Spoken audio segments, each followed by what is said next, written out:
Mahalakshmi multiple channel ప్రేక్షకులకి ముందుగా నమస్కారం. నేను మీ లక్ష్మిశ్రీ. గియాల ఒక కొత్త ముచ్చట పట్టుకొచ్చిన. అదేంటిది అని ఆలోచిస్తున్నారా? గదే హోలీ పండుగ గురించి మీతోని ఎన్నో ముచ్చట్లు చెప్పుకోవాలని గా ముచ్చటతోటి వచ్చిన. మరి పండుగలంటే అన్ని వస్తూనే ఉండే. అయితే మొన్న శివరాత్రి రానే వచ్చే, ఇక చూతా ఉంటే హోలీ పండగ వచ్చే, ఇక మళ్ళా పోతా ఉంటే ఉగాది వస్తనే ఉండే. కానీ ఇప్పుడు మాత్రం నేను హోలీ పండగ ముచ్చట్లతోటి మీ ముందుకు వచ్చిన. అయితే మనం పుట్టినప్పటి నుంచి చూస్తూనే ఉన్నాము, చిన్న పోరగాన్ల గాడికించి పెద్ద పోరగాన్ల దాకా ఆడ మొగ అని తేడా లేకుండా రంగులతోటి ఏమన్నా ఆడతారా? మీరు కూడా చూస్తూనే ఉంటారు కదా. మరి ఈ హోలీ పండగ నాడు రంగులతోటి ఎందుకు ఆడతారు? నీళ్లు పోసుకుంటారు, రంగులు ఆడుకుంటారు, గుడ్లు కొట్టుకుంటారు, టమాటాలు కొట్టుకుంటారు, ఇక చెప్పుకుంటూ పోతే రకరకాలు చేస్తూనే ఉంటారు. మరి హోలీ పండగ నాడు ఈ రంగులు ఎందుకు ఆడుకుంటారు? అసలు ఏంది ముచ్చట? మనకి ఏ పండగ వచ్చినా కూడా పూజలు చేస్తాం, గుళ్ళల్లోకి పోతాం, ఆటలు పాటలు అన్నీ అయితేనే ఉంటాయి. కానీ ఆయల్లా ఎందుకు చేయాలి గీ పని? అసలు ఎందుకు రంగులు ఆడాలి అని తెలుసుకోవాలి. అట్లా తెలుసుకుంటేనే మనకి పండుగ పూర్తిగా చేసుకున్నట్టు ఉంటది. మరి తెలిసిన వాళ్ళకి తెలుస్తుంది, కానీ తెలియని వాళ్ళకి గీ ముచ్చట తెలిపిద్దామని గా ముచ్చటతోటి మీ ముందుకు వచ్చిన. మరి గా ముచ్చట ఏందో అంత తెలవాలి అంటే వీడియో అంతా కూడా పూర్తయ్యేదాకా ఎక్కడ ఆపకుండా ఎక్కడికి పోకుండా మంచిగా చూడుర్రి, మంచిగా అర్థం చేసుకోరి. ఇగెందుకు ఆగుడు, వీడియోలోకి పోదాం. వీడియోలోకి పోయే ముందు గింత వరకు మహాలక్ష్మి మల్టిపుల్ ఛానల్ ని సబ్స్క్రైబ్ చేసుకొని వాళ్ళు ఉంటే గనక యాది పెట్టుకొని సబ్స్క్రైబ్ చేసుకోండి. గిట్లా సబ్స్క్రైబ్ చేసుకుంటేనే గిట్లాంటి ముచ్చట్లు చాలా పట్టుకొస్తా. మరి అట్లా పట్టుకొచ్చినప్పుడు ఏది మిస్ కాకుండా చూడాలి అంటే సబ్స్క్రైబ్ చేసుకుంటే ఏది మిస్ కాకుండా అన్ని చూస్తారు. ఇంకా ఆలస్యం చేయకుండా వీడియోలోకి పోదాం. గీ పండగ వస్తాందంటే పిల్లలకే కాదు పెద్దలకు కూడా మస్తు సంబరం అవుతుంది. ఏడాదికి ఓసారి వచ్చే గీ రంగుల పండుగ నిజంగా ఆ రోజు రంగుల జీవితాన్ని తెచ్చినట్లే అందరూ అనుకొని వాళ్ళ ఒళ్ళు మొత్తం రంగులతోటి నింపుకుంటారు. అయితే గిప్పటిదాకా హోలీ అంటే చాలా మందికి కూడా రంగుల పండుగ అనే తెలుసు. కానీ అస్సలు హోలీ అర్థం అగ్ని లేకపోతే అగ్నితో పునీతమైనది అని అంట. అయితే అదిరిపోయే ఆట పాటలతోని జరుపుకునే గీ పండుగ అసలు జరుపుకోవడానికి కారణాలు మాత్రం షాన్నే ఉన్నాయట. మరి గవన్నేందో ఇప్పుడు తెలుసుకుందాం. పురాణాల ప్రకారం ఈ హోలీ పండుగ ముచ్చట తెలుసుకోవాలంటే హోలీ వెనుక తెలియని కథలు గట్టిగానే ఉన్నాయట. అట్లా ఈ హోలీ జరుపుకోవడానికి నాకు తెలిసిన ఒక్క 3 కథలైతే మీకు చెప్తా, ఇనుర్రి. మొదటి ముచ్చట ఏంటంటే, ఒకానొక కాలంలో శివుడు తపస్సు చేసుకుంటుంటే శివుణ్ణి తన దగ్గరకు చేయమని పార్వతీదేవి కామదేవుడు అని పిలువబడేటి మన్మధుణ్ణి సహాయం అడిగిందట. ఇక పార్వతీమాత అంటే దేవతే, సహాయం అడిగితే కాదనగలరా ఎవ్వలైనా? గంతే. ఇక సహాయం చెయ్యనీకి మన్మధుడు వెనక ముందు ఏం ఆలోచించకుండా పూల బాణం తపస్సు చేసుకుంటున్న శివుణ్ణి మీదికైతే వదిలిండు. మరి తపస్సు భంగం చేస్తే శివుడు ఊరుకుంటాడా?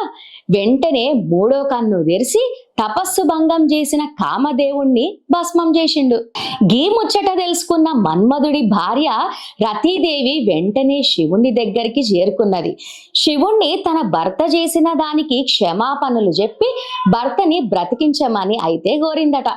ఇక కోరిన వరాలు తీర్చే గా పరమశివుడు రతీదేవి కోరిక కాదనలేక భౌతికంగా మన్మధుణ్ణి బ్రతికించాలే గాని ఆధ్యాత్మిక ప్రేమ అన్నింటికన్నా గొప్పది అని అందరికి తెలియజేసే తీరుగా మానసిక ప్రతిరూపంగా అయితే మన్మధుణ్ణి బ్రతికించిండు. అందుకే గీ సంఘటనని కామదహనంగా పరిగణిస్తూ స్వచ్ఛమైన ప్రేమకి నిదర్శనముగా గీ హోలీ జరుపుకునుడు షురు చేసిందట. ఇప్పుడు రెండో కథ తెలుసుకుందాం. హిరణ్యకశిపుడు ప్రహ్లాదుని కథ అందరికీ తెలిసిందే నాయ. ఎట్లాంటి సందర్భంలో కూడా చావు లేని వరాన్ని పొందిన హిరణ్యకశిపుడు చావు లేదు అన్న గర్వంతో దేవుళ్ళందరి పైన దండయాత్ర చేసుడు షురు చేసిండట. కానీ హిరణ్యకశిపునికే విష్ణువు మహాభక్తుడైన ప్రహ్లాదుడు పుట్టిండు. గాదెబ్బతోటి ఏం చెయ్యాలనో తెలియని హిరణ్యకశిపుడు ప్రహ్లాదుని సంపనికి చాలా ప్రయత్నాలు చేసిండు. కానీ ఏది పని చేయలే.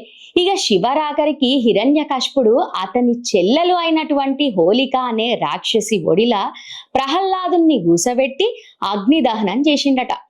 హోలిక మీద ఉన్న ఒక శాల్వ వల్ల హోలికకు ఏం జరగకుండా ప్రహ్లాదుడు అగ్నిలో కాల్తాడట.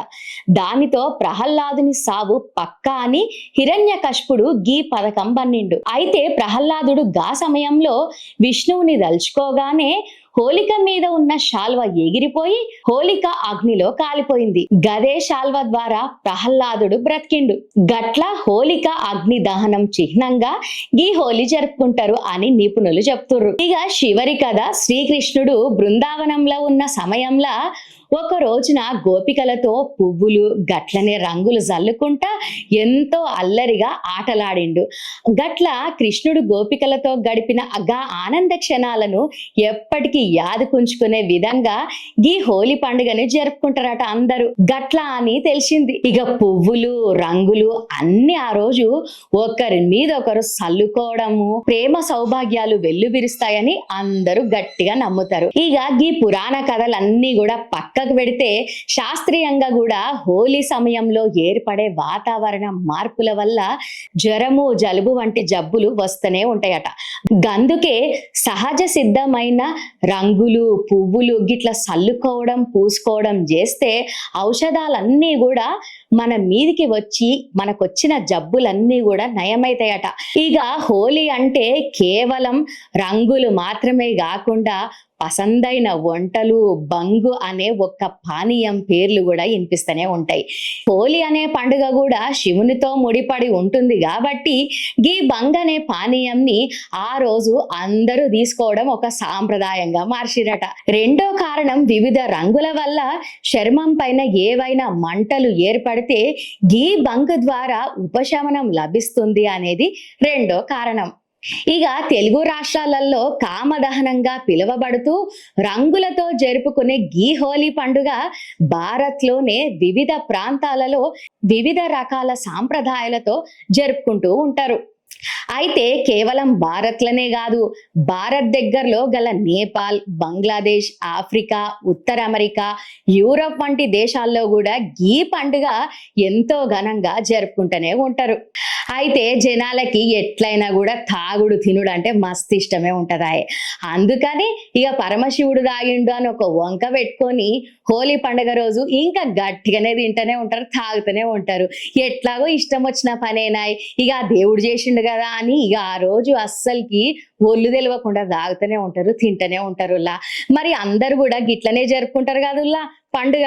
ఇక రంగులతోటి ఆటలతోటి తినుడు తాగుడు ఇక చెప్పాలంటే ఇక ఎన్ని చెప్పుకున్నా తక్కువనే. గాని గివుల్లా హోలీ పండుగ గురించి నాకు తెలిసిన కొన్ని ముచ్చట్లు మీకు చెప్పిన. అయినా కూడా నిజానికి చెప్పాలంటే దేవుని గురించి అయినా పండుగల గురించి అయినా కూడా తెలుసుకుంటేనే గా పూర్తి పండుగ తెలుసుకున్న సంతృప్తి దొరుకుతుంది. మరి గీ ముచ్చట మీకు నచ్చిందా? నచ్చితేనే లైక్ చేయరు, గట్లనే షేర్ కూడా చేయర్రి. ఇంకా గిట్లాంటి ముచ్చట్లు ఇంకిన్ని చూడాలి అంటే మా ఛానల్ని మర్చిపోకుండా జర సబ్స్క్రైబ్ చేసుకోండి. యాదుంచుకోండి, సబ్స్క్రైబ్ చేసుకుంటేనే మళ్ళా కలుస్తా. ఉంటానుల్లా, మళ్ళా కలుద్దాము.